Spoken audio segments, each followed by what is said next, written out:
voilà donc dans Fait croiser. Voici donc le sujet, vote du code pénal, les points qui fâchent. Nous allons en parler avec Peggy Ludovic Dagba. Peggy, bonjour. Bonjour à vous, James William Baguiti, chers amis téléspectateurs et auditeurs, bonjour. Merci de nous retrouver donc sur le plateau de Matin d'Éden. Vous êtes le rédacteur en chef de Diaspora FM, donc cette radio qui est accoudée à Eden Télévision et sur laquelle les auditeurs nous suivent en ce moment en direct. Vous serez en face de Fréjus Serrolan. Fréjus, à nouveau, bonjour. Bonjour, James William Baguidi et bonjour à nouveau aux téléspectateurs de Eden TV, aux auditeurs de la 102.3. Merci d'être resté avec nous sur ce plateau. Nous allons parler des points qui fâchent dans le nouveau code pénal, plus de 1000 articles forcément. Il doit y en avoir qui ne rencontrent pas l'assentiment des populations. Mais s'il y en a un qui fait déjà polémique à travers l'ensemble du pays, c'est cette interdiction, cette prohibition désormais de la vente de l'essence de contrebande appelée Bayo. Je vous lis rapidement cet article. Le commerce des carburants, notamment essence super, essence tourisme, pétrole, gasoil, mélange de temps, ainsi que celui des lubrifiants aux abords des rues, dans les agglomérations et tout autre endroit que dans les dépôts de la Société nationale de commercialisation des produits pétroliers ou des distributeurs agréés sont rigoureusement prohibés. Et j'ajoute ceci, cette prohibition est assortie de sanctions pénales qui peuvent aller de 3 mois à 3 ans d'emprisonnement ferme pour ceux qui vont se rendre coupables donc de la commercialisation de cette denrée, de ces produits pétroliers de contrebande. Je voudrais commencer déjà avec vous, Peggy, par vous poser une question que j'appellerais peut-être préjudicielle, Peggy Ludovic Dagba. Nous avons vu que le vote du code pénal s'est passé finalement de nuit. Très tard, les députés sont restés à l'Assemblée nationale. Qu'est-ce qui était aussi urgent pour que les députés restent si tard, au-delà de 2 heures du matin, pour finir par voter ce code pénal long de plus de 1000 articles? James William Baguidi, je ne vais pas vous enseigner l'importance du code pénal. Dans un pays, vous le savez, on en avait un, mais qui, ma foi, n'était plus très adapté à l'évolution. Il fallait vraiment, pour nos députés, voilà, on les connaît, ils sont restés si tard. Ils sont vraiment tard. Ils sont restés si tard parce que depuis quand même un bon bout de temps, moi je pensais que les députés allaient juste se vadrouiller, comment dire, à l'hémicycle, allaient donc s'adonner à leurs activités favorites. Mais depuis quelques temps où j'ai commencé à fréquenter l'hémicycle, je trouve que ces députés quand même sont pour la plupart assez consciencieux de leur boulot, de ce que la nation leur a confié comme tâche. Et quand l'enjeu le vaut, eh bien, ils sacrifient tout, ils restent là jusque tard dans la nuit. Je ne vais pas citer l'exemple du vote du budget de l'État chaque année. C'est un moment solennel, c'est un moment vraiment de grands sacrifices, on va dire, de la part des députés. Donc, le code pénal est quand même un document assez important dans la vie judiciaire du pays. Et ça fait quand même un bon bout de temps que, eh bien, ce code était sur la table des députés.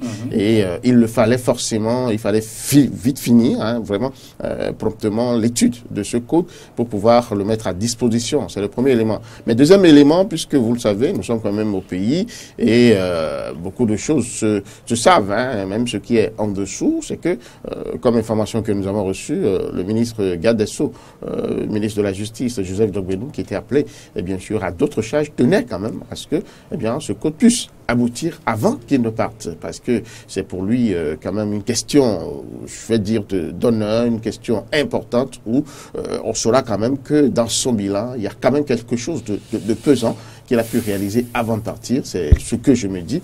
C'est pour ça qu'il a tenu, vous avez vu sur les images, il était là jusqu'à la fin pour donner le cadrage, les informations, tout ce qu'il fallait pour pouvoir, par rapport à tel ou tel article, les motifs évidents qui expliquaient un peu la prise de tel ou tel article. Je crois que c'est beaucoup plus ce que moi j'ai pu avoir de mes petites enquêtes, mais une fois encore, James William Baguidi, le code pénal, c'est quand même un document important dans la vie judiciaire du pays. Bien entendu, Fréjus Serrolan, il était si important que le code pénal soit voté sous Maître Joseph Diogbenou, le professeur Joseph Diogbenou, le ministre de la Justice, qu'il est resté très tard et qu'il a réussi à retenir les députés jusqu'à ce que ce vote puisse se faire au-delà de 2 heures du matin. Qu'est-ce que vous en pensez?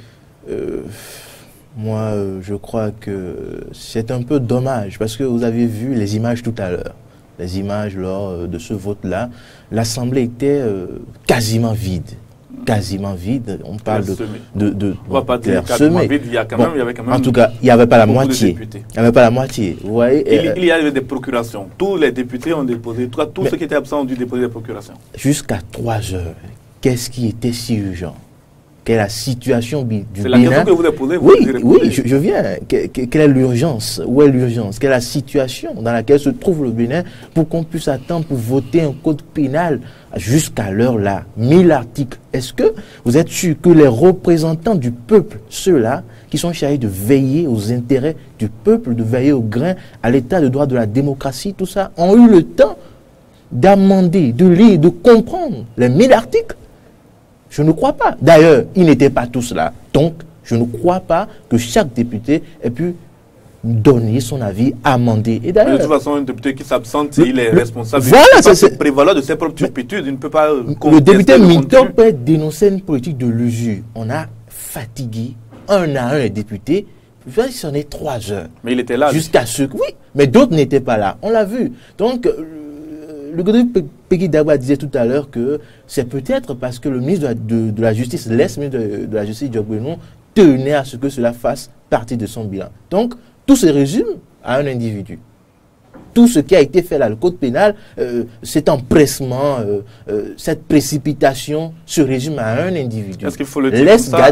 Non, c'est mon analyse, c'est mon opinion. Alors qu'il y a dans le code pénal des dispositions qui luttent contre le charlatanisme, par exemple. Quand on sait que ces derniers temps, les crimes rituels se sont multipliés, il y a quand même urgence quelque part, n'est-ce pas? Le code n'est pas promulgué aujourd'hui, il n'y a pas d'urgence. On aurait pu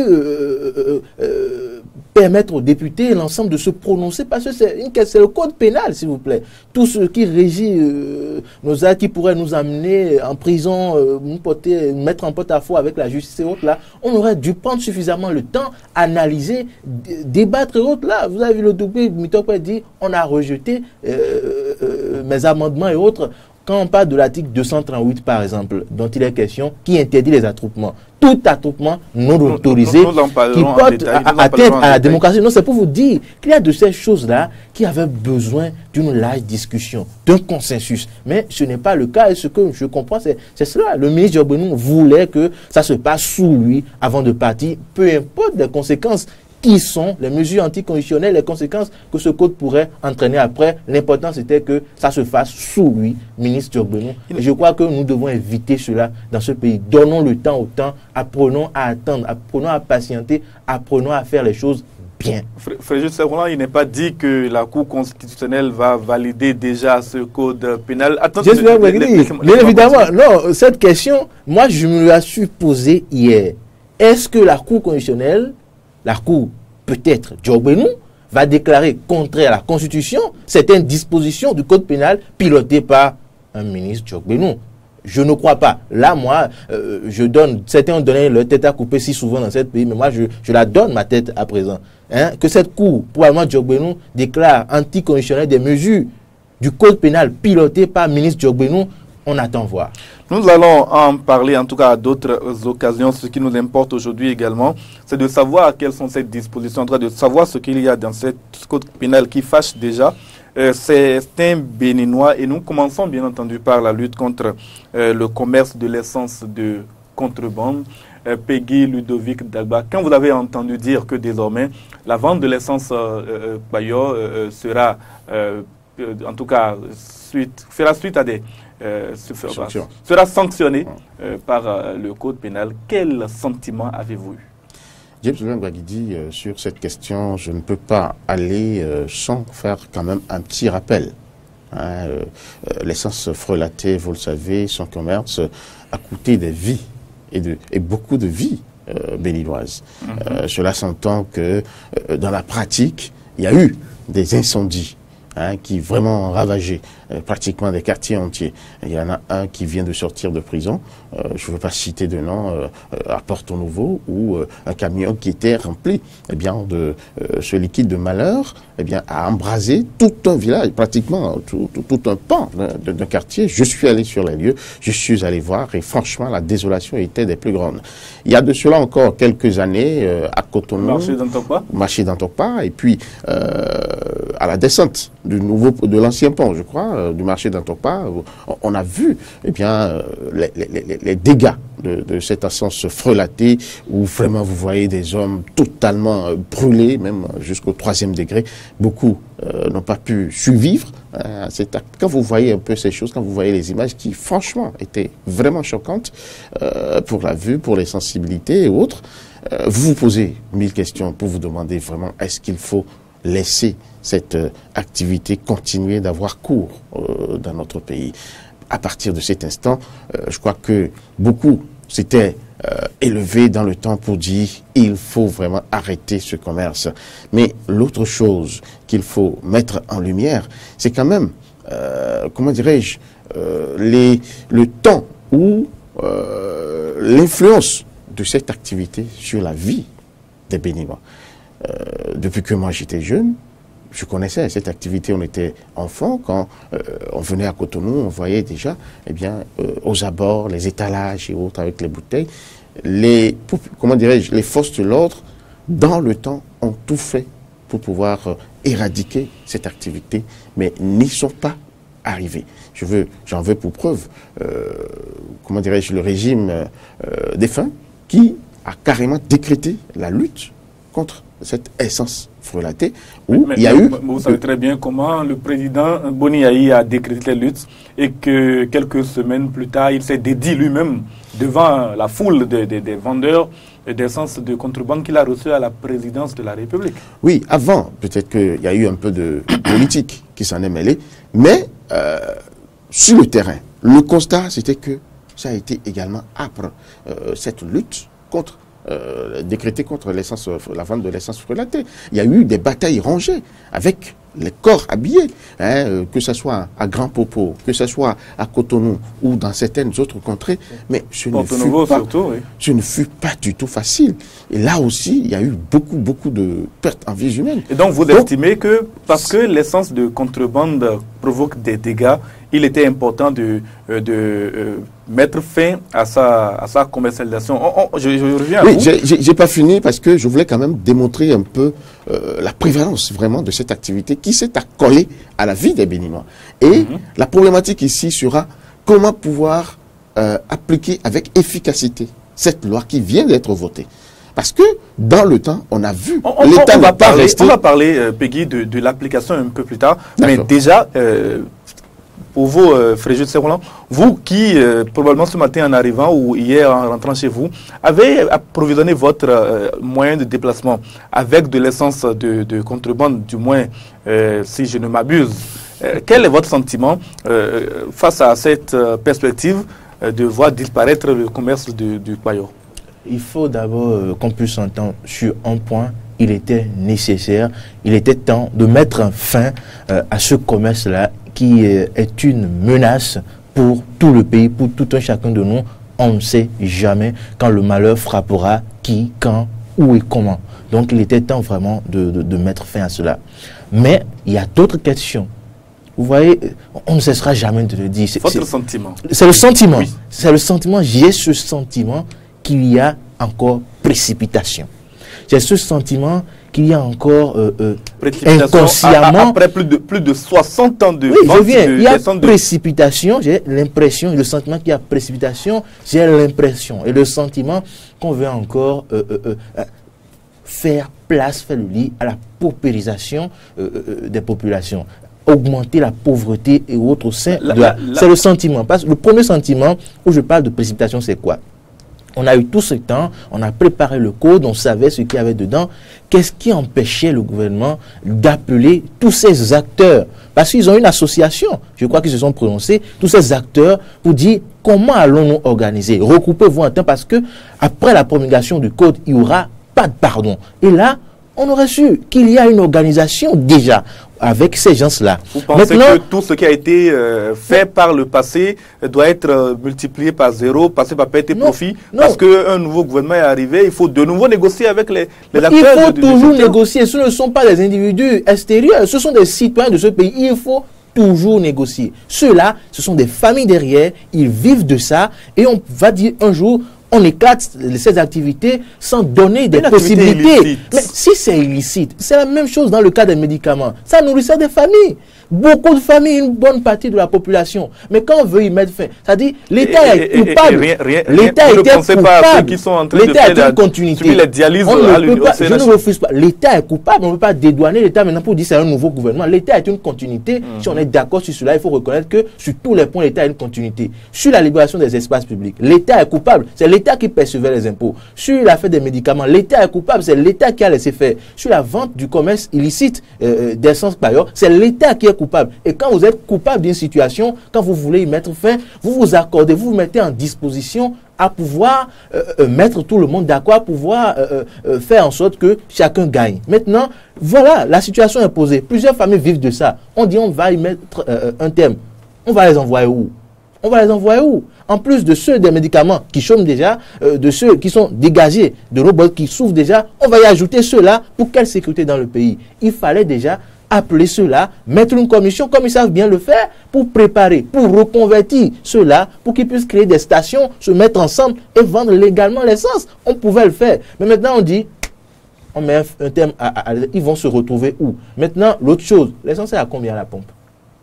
L'essence est à combien à la pompe? 550 si je n'abuse, et c'est à 300, 315 ici, et ça aide beaucoup de personnes. Il y a un vieux qui a dit, j'ai pris un taxi, il dit, nous, on est foutus. Parce que prendre l'essence 550 à la pompe, c'est pas facile. Et maintenant, que faire de cela? Quelle est la politique du gouvernement pour permettre aux populations, une fois qu'on supprime l'essence de contrebande qui aide beaucoup la population, quelle est la politique pour que à la pompe on puisse rendre facile la vie aux citoyens? Tout ça on ne le dit pas et toujours c'est la même chose. On va aller à la répression haute là et cela va s'ajouter aux gens dégagés des artères, aux gens à qui on a interdit la vente des médicaments et autres là. Pour la vente des médicaments, je suis tout à fait d'accord avec vous parce que non, ceux-là on pouvait, quand vous êtes coupable de quelque chose, arrangez-vous pour arranger totalement, excusez-moi. Maintenant ceux-là vont s'ajouter bientôt.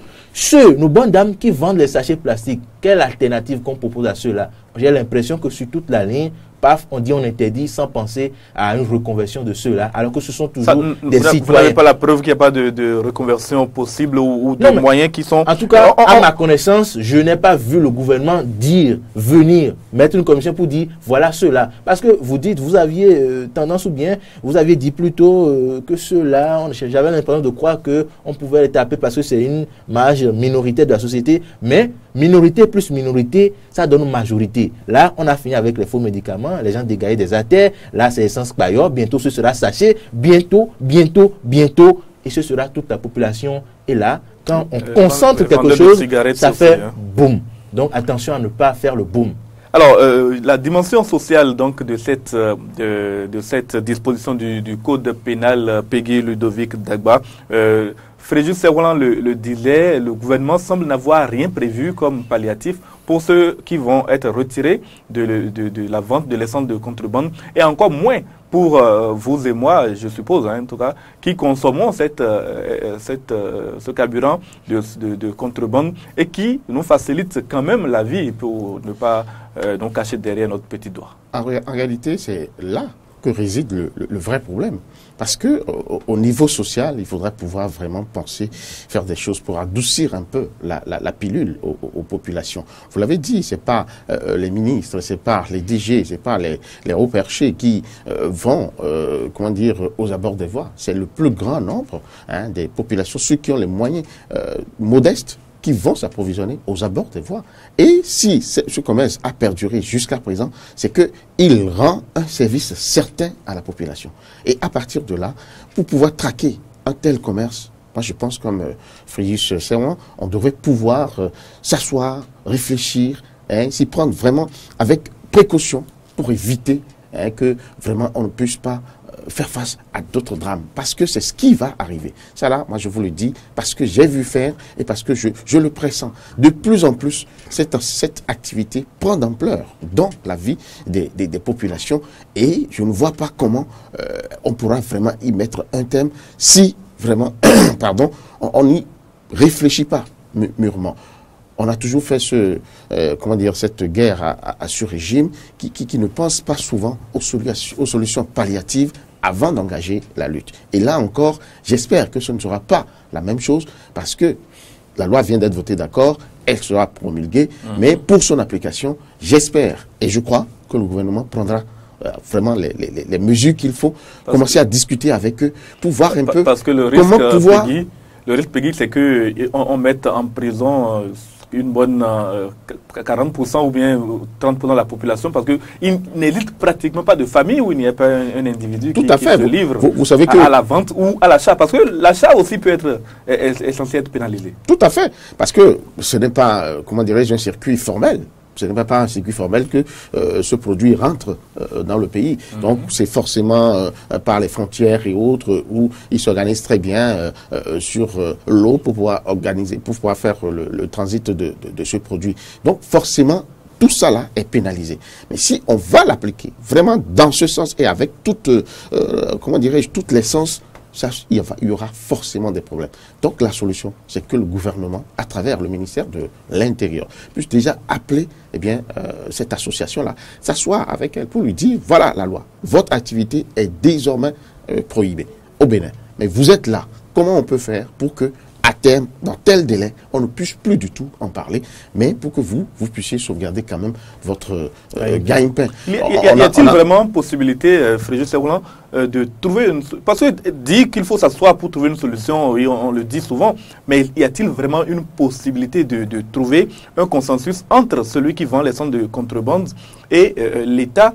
Parce que justement, il faut noter que l'essence vendue dans le secteur formel revient bien plus cher que l'essence de circuit de contrebande.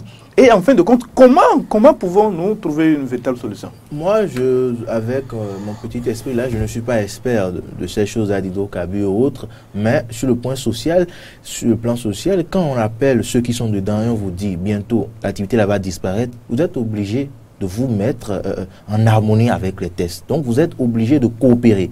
Donc, commencer à vendre l'essence. Voilà, ils sont combien? Le secteur formel. Si on sensibilise, ils sont combien ces vendeurs-là d'essence à Cotonou, à Porto-Novo, s'ils se réunissent? Combien de stations-service peut-il ouvrir?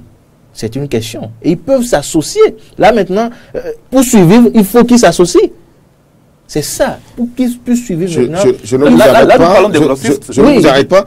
Dans le temps où la décision avait été prise, le président Yahi, il avait été demandé à ces commerçants-là de se mettre ensemble pour créer de mini-stations. Oui, voilà. Mais le problème que ça a posé dans le temps. Un instant, Peggy, que je finisse.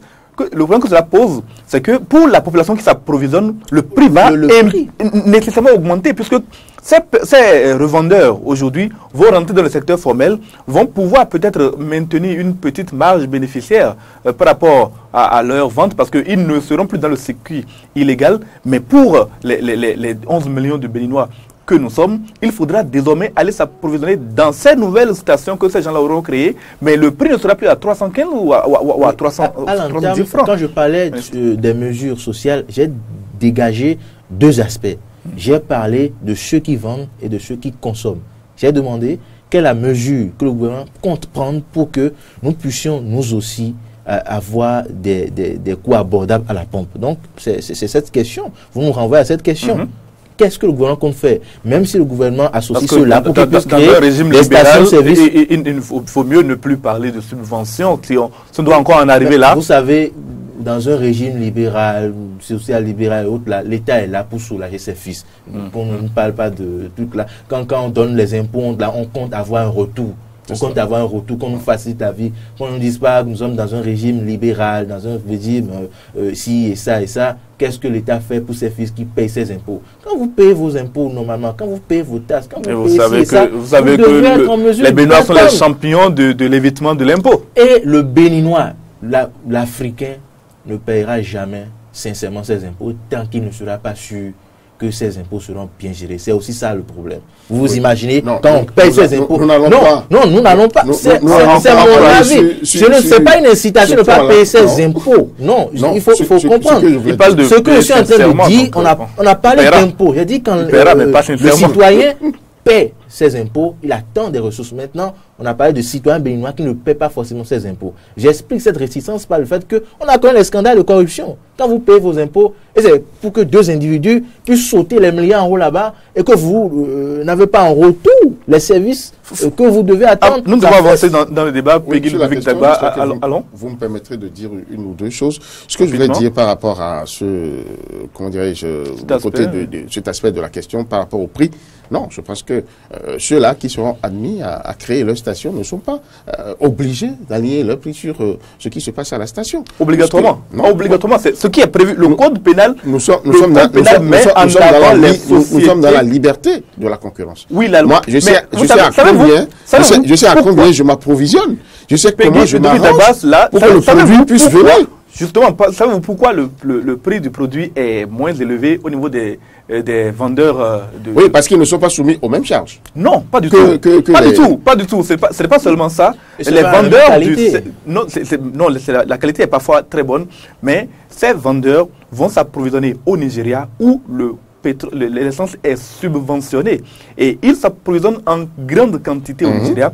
Ils déversent cette essence sur le marché national. Alors que le gouvernement nigérien subventionne simplement parce qu'il produit du brut et le fait sortir du pays parce que les raffineries, pour la plupart, ne fonctionnent pas à leur pleine capacité au Nigeria. Et donc, le gouvernement est obligé d'importer de l'essence, de subventionner donc cette essence. Et c'est cette essence subventionnée que les Béninois s'en vont acheter, entre les grossistes, pour déverser sur le marché béninois. Donc, forcément, le prix auquel le gouvernement nigérian vend l'essence à ses citoyens est inférieur au prix auquel le gouvernement béninois, qui ne produit pas de carburant, est censé vendre l'essence. Et si nous allons maintenant dans le circuit formel, le gouvernement béninois va imposer naturellement à tous ces nouveaux vendeurs de s'aligner sur les prix du marché formel, parce que la Sonacop s'approvisionne dans le circuit formel et ne peut pas se permettre de faire les mêmes prix que...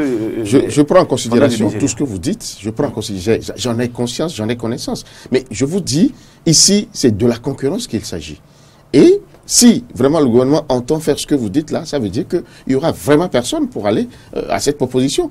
D'où la prévalence encore de la situation et ce que nous sommes en train de redouter. On ne peut plus parler de la prévalence une fois que la loi est votée et que... Oui, mais les gens vont rentrer désormais dans la clandestinité. C'est ce que je voulais dire. Parce que ceux-là, ils veulent toujours mener leur activité. Ils vivent de cette activité. Quand quelqu'un vend de l'essence quelque part, il faut bien qu'un véhicule puisse y aller. Et si un véhicule peut aller acheter l'essence là-bas, c'est qu'un véhicule de police peut aller également là-bas chercher Vous savez très bien que vos compatriotes trouvent toujours les moyens de braver les interdits. En tout cas, je pense que dans cette matière, moi je pense qu'il faut vraiment s'asseoir et réfléchir mûrement. Prendre tous les paramètres en considération. En tout cas, ce que je viens de dire, par exemple, parce que chaque fois, il y a toujours eu d'interdits dans ce pays. Mais comment expliquer que, malgré ce qui est interdit là, il y a toujours l'exercice ou l'activité? Alors, on peut citer plein d'exemples. Donc, c'est en cela, moi, mon problème, c'est que cette loi qui a été prise soit appliquée, mais de manière efficace, c'est-à-dire qu'elle produise des effets sur le terrain. À partir de cet instant, moi, je pense qu'il y a matière à réflexion et à discourir avec... En tout cas, en ce qui concerne l'essence de contrebande, il y aura un peu moins de facilité, j'en ai l'impression, à contourner la loi. Parlons maintenant, pour finir, de la dimension politique de ce contenu du code pénal. Oui, mais avant la dimension politique, j'aimerais élever une inquiétude qui est là chaque fois que nous parlons de la vente de l'essence frelatée à proscrit. Le nombre de stations qui existent, est-ce que ça a cru entre-temps? Est-ce que, par exemple, je suis sûr que arriver, comment dirais-je, dans une zone sans repère, j'ai une panne d'essence, je pourrais avoir une station à 15-20 ou à 1 km de moi? Est-ce qu'on a pu régler ce problème? Déjà, entre Alada et Rwebo, déjà, ça n'existe pas. Il n'y a pratiquement pas de station. Pas de station d'essence. Vous prenez la route pour aller dans le zoo, idem. Donc, il y a ce problème préalable aussi. Ce qui est certain, le gouvernement prendra sans doute les mesures. Parlons de la dimension politique.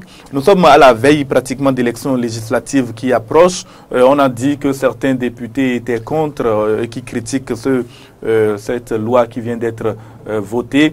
Ils comptent certainement tirer partie de cette proximité avec la population. Est-ce qu'on ne doit pas aujourd'hui craindre, avec, vous l'avez cité vous, Fréjus Serroulan, cette accumulation de mesures répressives, on ne doit pas craindre pour le gouvernement une impopularité telle que la majorité parlementaire puisse être perdue à l'occasion des prochaines élections? Je crois que le président même est conscient de ce qu'il fait. Il a dit qu'il n'était pas à la recherche d'une popularité, qu'il était prêt à l'impopularité. Donc, il en est bien conscient. Et j'ai ce sentiment-là, une fois encore, c'est moi, que si le jeu démocratique se fait normalement, si les élections sont libres et crédibles, je crois qu'avec cette pression fiscale, avec l'accumulation de ces mesures envers les citoyens qui ronchonnent, je crois que les élections qui s'annoncent seront très difficiles pour le bloc de la majorité présidentielle.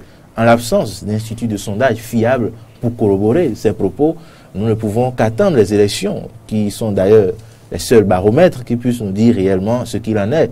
Mais avant, on peut se lancer dans les supputations, les théories et autres. Ma théorie, la mienne, c'est que si les élections sont libres et véritablement crédibles, je crois que la majorité présidentielle est mal partie pour ces élections législatives.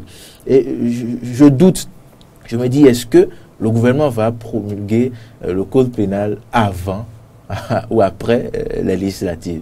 Quelque chose me dit que le gouvernement ne va pas promulguer tout de suite cette loi. Ou bien, même si le gouvernement... Pourquoi alors avoir mis la pression pour le vote? Si le vote est déjà là et ça porte le nom de Diogbenou, du ministre Diogbenou, qui voulait que ce soit son nom, bon, c'est déjà un acquis, on promulguera en son temps. Mais j'ai ce doute-là que le gouvernement promulgue avant les élections. Mais si le gouvernement le fait, j'ai encore ce doute qu'il commence très tôt la répression, peut-être après les élections. Mais en général, ces élections-là, avec ces mesures, je ne crois pas que le gouvernement puisse tirer sa carte du jeu. Peggy Ludovic Dagba, on a vu le président Boniaï lancer lui aussi la lutte contre l'essence de contrebande au Bénin. À un moment donné, il s'est dédié, il a même pratiquement humilié un de ses ministres de l'époque qui était vent debout contre la lutte, contre l'essence de contrebande, et a associé même des acteurs importants à sa politique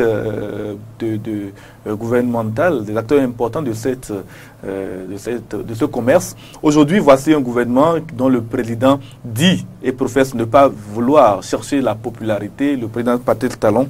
Par ces mesures, est-ce que vous ne craignez pas que quand même on en vienne à une explosion sociale qui soit de nature à mettre en danger la paix dans le pays? Dans l'exercice du pouvoir, dans tout régime, la dimension politique a sa carte à jouer, a sa partition de manière formelle, et je ne pense pas que le président Patrice Talon n'en ait pas conscience.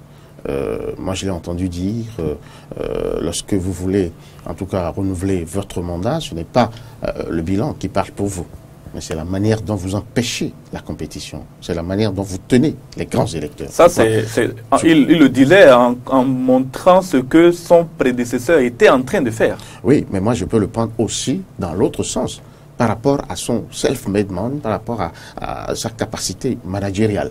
Peut-être qu'il a son... Craignez-vous qu'il empêche la compétition à l'occasion des élections à venir? Écoutez, moi, je lis un peu ce qui se passe sur le terrain, et d'un point de vue politique, ça n'a pas d'autre nom que celui-là, où vous voyez vos vis-à-vis ceux qui risquent de vous créer des problèmes sur le terrain politique dans certaines circonscriptions électorales où vous avez certainement des visées.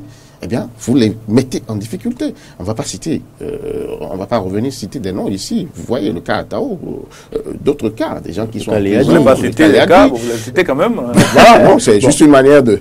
Le cas Léa qui vient de recevoir sa convocation et qui sera en difficulté. J'ai pas fini. C'est pour cela que je dis, tout dépend de l'objectif du chef de l'État. Qu'est-ce qu'il se dit? Est-ce qu'il veut avoir, à l'issue de ces élections, eh bien, une majorité parlementaire? Ce qui est naturellement oui. Je ne pense pas qu'ils se disent non. Mais peut-être aussi, peut-être qu'il veut démontrer sa bonne foi, rester fidèle au postulat qu'il a pris lorsqu'il était candidat, histoire de laisser le jeu se faire et après de constituer sa majorité parlementaire. Parce que rien ne dit que ceux qui vont coacher et qui iront à l'Assemblée nationale lui resteront fidèles. Peut-être que c'est aussi une stratégie. L'un dans l'autre, par rapport à l'analyse de Fréjus, rien à faire. Si les élections sont crédibles et si les élections sont vraiment transparentes, il n'y a rien à faire. Il aura des difficultés pour avoir sa majorité. Parce que c'est le peuple quand même qui va voter pour lui. Si ce peuple-là ne vote pas pour ces listes, c'est qu'il ne pourra pas avoir sa majorité.